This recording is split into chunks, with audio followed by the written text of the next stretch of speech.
ఎంతమంది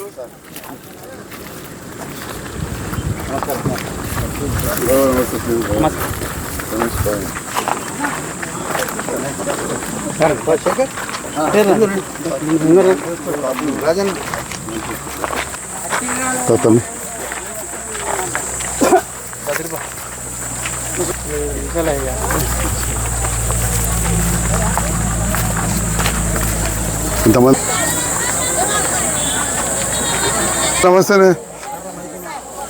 నమస్తే నమస్తే నమస్తే నమస్కారం బాగున్నావా వేసాను అంతా మంచిదేనా నమస్కారం మరి నన్ను గెలిపించారు అందరూ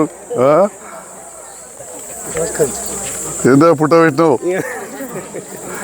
నమస్తే అమ్మా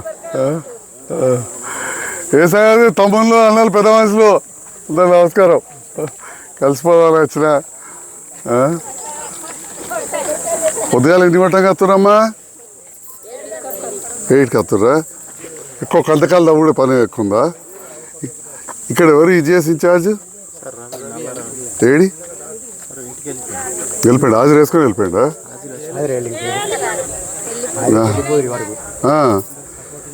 అంటే ఇప్పుడు వచ్చి హాజరు ఎత్తాడా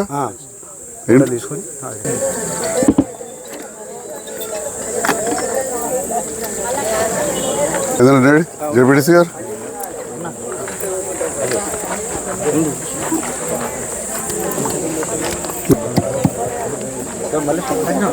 లక్ష్మీదేవపల్లి ఉపాధి హామీ పనికి వచ్చిన మా అక్క చెల్లెలకు పేరు పేరున నా హృదయపూర్వక నమస్కారాలు. మరీ ముఖ్యంగా మా అక్క చెల్లెళ్ళకు అన్నదమ్ములకు ఈ పనికి వచ్చిన వాళ్ళకు ఉపాధి హామీ పనికి వచ్చిన వాళ్ళకైతే ప్రత్యేకంగా ధన్యవాదాలు తెలియజేస్తాం. మీ అందరికీ నమస్కారం. మొన్న లక్ష్మీదేవపల్లి గ్రామంలో జరిగిన ఎలక్షన్లల్లో కారు గుర్తు మీద ఓటేసి నన్ను గెలిపించిండ్రు. మీకు ఎల్ల వేళలా అంతకుముందు ఎట్లయితే గెలిచి అందుబాటులో ఉన్నానో అప్పుడు సర్కార్ మనది ఉండే, ఇప్పుడు మారినా కానీ అదే విధంగా మీకు ఏ పనున్నా అందుబాటులో నేను మా నాయకులందరం ఉంటామని చెప్పి మళ్ళీ తెలియజేస్తున్నాం. మీ అందరికీ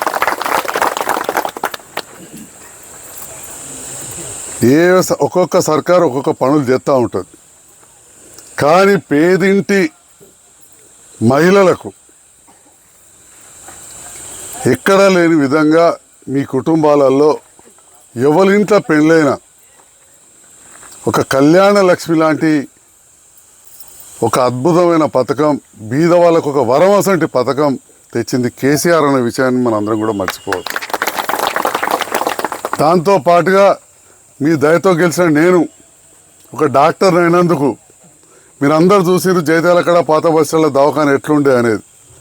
ఇవాళ దాన్ని మంచిగా చేసి రోడ్లు పెద్దగా చేసి లోపల మంచి మంచి మిషన్లు తెచ్చి ఆడ డాక్టర్లను పెట్టి అంతకు 4 అంతలది కొత్త బస్ స్టాండ్ కాడ బ్రహ్మాండంగా తల్లి పిల్లల కోసం కడుతున్నాం. మీరు అందరూ కూడా చూసుంటారు ప్రసూతులకు పోయినప్పుడు కూడా తల్లి పిల్లలు చూసుకుంటేందుకు డాక్టర్లను ఒకటికి 10 అంతలు చేసి 10 అంతలు చేసినాం.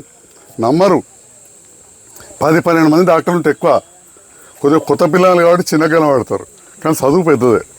140 మంది డాక్టర్లు ముందు 10-12 మంది ఉందరు. ఆ బిడ్డ ఇంటికి వచ్చేటప్పుడు సూట్ కేసు నిండా బట్టలు బొమ్మలు మచ్చడిదాన్ని అన్ని పెట్టి ఇచ్చిన బిడ్డ చూడు సంతోషంగా సపోర్ట్ కూడా ఒకసారి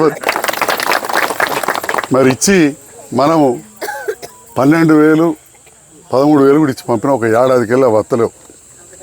మీరు అందరూ కూడా చూసిరు నడిలో కరోనా కష్టకాలం వచ్చింది. కరోనా కష్టకాలంలో కూడా మీరు అందరు బీదోళ్ళు, మీ అందరికీ రేషన్ కార్డులు ఉన్నాయి, పని లేకుండే మీరు అందరు మీ బ్యాంకులలో చూసుకోరు. ఆ నెల అది ఆ సంవత్సరం 5వ నెలల్లో 6వ నెలల్లో మీ అందరికీ 1500 రూపాయలు అకౌంట్లలో వేసాడు. ఇవ్వాలేమన్నా అడిగినామా? అడగకముందే పెళ్ళికి 1,00,000 రూపాయలు ఇవ్వని అడిగినామా? మనం అడగలే. కేసీఆర్ కిట్ ఇవ్వని అడిగినామా? అడగలే. అసలు పెద్ద మనుషులకు 2,000 4,000 చేస్తున్నారు, మాట్లాడతలేరు. రైతులకు 15,000 చేస్తున్నారు, మాట్లాడతలేరు. మీకు ఉపాధి హామీ కూలి ప్రతిరోజు 350 చేస్తున్నారు, అది మాట్లాడతలేరు. అడ్లా అమ్ముతా 500 బోనస్ ఇస్తున్నారు, అది మాట్లాడతలేరు. లగ్గం చేసుకుంటే మేము కళ్యాణ లక్ష్మి ఇచ్చామంటే తులం బంగారం ఇస్తామని మన లక్ష్మీదేవిపేట కాడ గోడల మీద రాసిండ్రు. వాళ్ళకని ఇచ్చిర్రా? ఆ లక్ష్యనే లేదు, ఆ లక్ష్యనే లేదు. తులం బంగారం అని గోడల మీద రాసిన మాట వాస్తవం కాదా? మరి మీ గ్రామ పంచాయతీ బిల్డింగ్ నేనున్నప్పుడే మంజూరు చేయించిన, కావాలంటే మీరు కాగితం చూడరు, నేను చూపెడతా, మా వాళ్ళు చూపెడతారు. ఉన్నదా లేదా కాగితం ఉంది. ఎన్ని రోడ్లు వేసినా చెప్పు. కాలువలు సాగు చేయలేదా? మనం మంచిగా నీళ్ళు వచ్చుకునే వాళ్ళు ఉన్నారా? కౌలుదారులు భూమి లేని కౌలు చేసే వాళ్ళకు 12 ఎకరాల 12,000 ఇస్తామన్నారు. అది లేదు.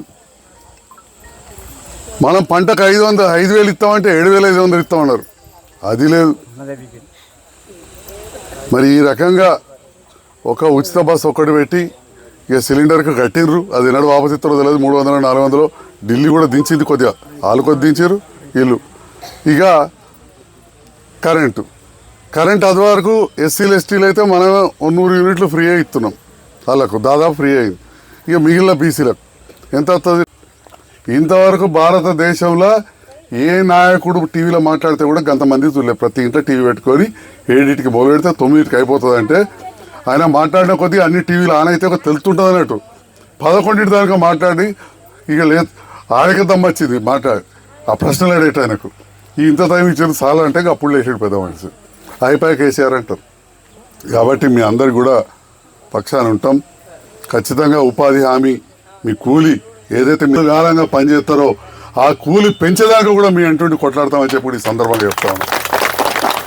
అన్నమాట ప్రకారం ఏడాదికి 12,000 రూపాయలు ఉపాధి హామీ కూలీలకు ఇస్తామని చెప్పి అలా మేనిఫెస్టోలో రాసిన పుస్తకం ఉన్నది. మీకు కావాలితే పంపిస్తాం. ఇలా చదవచ్చిన వాళ్ళు 5-6 ఉన్న చాలు చదివి చెప్పచ్చు. తులం బంగారం ముచ్చటైతే గోడల మీద రాసిరు. మీకే ఎరక 2,500 ప్రతి మహిళకని గోడల మీద రాసినారు. 18 ఏళ్ళు దాటిన ప్రతి మహిళకని రాసినారు. ఈడ యాదవులు ఉన్నారు, ఎన్నడూ 10 గొర్రెలు ఇవ్వలే. మనం గొర్రెలు ఇచ్చిన మొదలు పెడితే 2 లక్షల రూపాయలు డైరెక్ట్గా బ్యాంకులు ఇస్తాం, మీరు ఏమైనా కొనుక్కోవచ్చు అని చెప్పారు. ఎవరో బ్యాంకులో వేసారా 2 గొర్రెల కన్నా? 2 లక్షలు కాదు కదా, 2 గొర్రెలకు వేయలే, ఇద్దరికి వేయలే, ఇద్దరు కూడా వేయలే. మనం అన్ని రకాలుగా చేసినాం. బీరయ్య గుడికి ఇచ్చినాం, పద్మశాలి సంఘంకి ఇచ్చినాం, ఎస్సీ సంఘాలకు ఇచ్చినాం, ఎస్టీ కాలనీకి ఇచ్చినాం, ఇవాళ ప్రకృతి వనం చేసినాం, ముదిరా సంఘం ఇచ్చినాం. 100 రోజులది 150 రోజులు వచ్చిండా? రవి వచ్చిండా? మీ ఉపాధి హామీ వచ్చినాక చెప్పుర్రి. వాళ్ళు రాసిన దాంట్లో ఇగో 150 రోజులు వేస్తూ పని వేతనాన్ని 350 చేస్తాం అనడం లేదు. గ్రామ పంచాయతీ రాజ్ దినాలు 150 రోజులు పెంచుతూ కనీస వేతనాలు 350కి పెంచుతాం. గ్రామ పంచాయతీ సిబ్బందికి ఉద్యోగ బాధ్యత కనీస వేతనం అందజేస్తాం. గిరిజన ప్రాంతాల్లోని పైసా చట్టాన్ని సవరణలో అమలు చేస్తాం. గ్రామ పంచాయతీ వార్డు మెంబర్లు గౌరవ వేతనం నెలకు 1,500 ఇస్తాం. మాజీ సర్పంచ్లకు, ఎంపీటీసీ సభ్యులకు మరియు జెడ్పీటీసీ సభ్యులకు గౌరవ పెన్షన్లు అందిస్తాం. అంటే ఏది పడుతుంది చెప్పారు? మాజీ సర్పంచ్లకు ఇస్తాం, వార్డు మెంబర్లకు 1,500 ఇస్తాం. మీ వార్డు మెంబర్లు ఉన్నారా? ఇంట్లో ఉన్నావా? ఇగో 1,500 ఇస్తారట. మరి ఒక్క చదవాలి మీరు వాళ్ళు రాసి. ఇగో శ్రీధర్ బాబు సంతకంతో ఉంది. ఇట్లు దుద్దిలో శ్రీధర్ బాబు చైర్మన్ మేనిఫెస్టో. ఇప్పుడు మన మంత్రి, పరిశ్రమల మంత్రి శ్రీధర్ బాబు పేరు విన్నారు కదా, శ్రీధర్ బాబు సంతకం. ఇది పరిస్థితి. ఇట్లాంటి ఎన్ని ఏళ్ళు అని చేసిండ్రమ్మా. విన్నావా? కొడుకు బిడ్డ వచ్చి పెట్టిండ్రు. ఎస్సీ ఎస్టీ బీసీ పిల్లలు 10వ పాస్ అయితే 10,000, 12వ పాస్ అయితే 15,000, డిగ్రీ పాస్ అయితే 18 ఏళ్ళు దాటితే చాలు మనిషికోటి కరెంటు స్కూటీ ఇస్తా ఉన్నారు. కాలేజీ కోటలకు స్కూటీ. ప్రతి మహిళకు మీకు 2,500 ఇస్తామని. అంటే ఇష్టం వచ్చినట్టు చెప్పారు. పిల్లలు చదువుకుంటే 5 లక్షల విద్యా భరోసా కార్డు అన్నారు. ఇదైతే దేవుని గుడికాడ పెట్టారు. దేవుని గుడిలో పెట్టి మరీ ప్రమాణం చేశారు 100 రోజులలో ఇస్తామని. జగిత్యాల విద్యానగర్లో రామాలయం ఉంటుంది. పెద్దలు జీవన్ రెడ్డి గారు ఆ గుళ్ళోకి పోయి హనుమంతుని పాదాల కాడ పెట్టి ఇక మేము ఇస్తామని చెప్పి ఏం చెప్పాలి? బాండ్ పేపర్ రాశారు. మీకు కావాలంటే మన పిల్లల దగ్గర ఉండే ఫోటోలు చూపిస్తారు. ఇక్కడ నాయకులు అందరు ఉన్నాయి కదా, అందరి దగ్గర, అందరి సెల్ ఫోన్లలో ఉన్నాయి. అవి మీ గ్రూప్లో కూడా పంపుతాం. మరి మీ అందరినీ కూడా కోరేది మళ్ళొక్కసారి మీకు ధన్యవాదాలు తెలియజేస్తూ ఈ అబద్ధాల మీద రాజ్యం వెళ్ళినారు, ఇక్కడ మీరు నన్ను నమ్మి గెలిపించారు. మీ అందరికీ మళ్ళీ కూడా ధన్యవాదాలు, నమస్కారం చెప్తున్నా. ఇప్పుడు వచ్చే ఎలక్షన్లో కూడా మన ఎంపీ అభ్యర్థి ఎట్లయితే జగిత్యాలనే నిజామాబాద్ పెద్ద మనిషి మనకు నిలబడ్డాడు, చాలా సీనియర్ గోవర్ధన్ గారని 4 సార్లు ఎమ్మెల్యే గెలిచిండు, పెద్ద మనిషిని పెట్టినారు. మరి వారికి కారు గుర్తుపై ఓటేసి గెలిపించాల్సిందని మీ అందరినీ కోరుతున్నాను. నమస్కారం.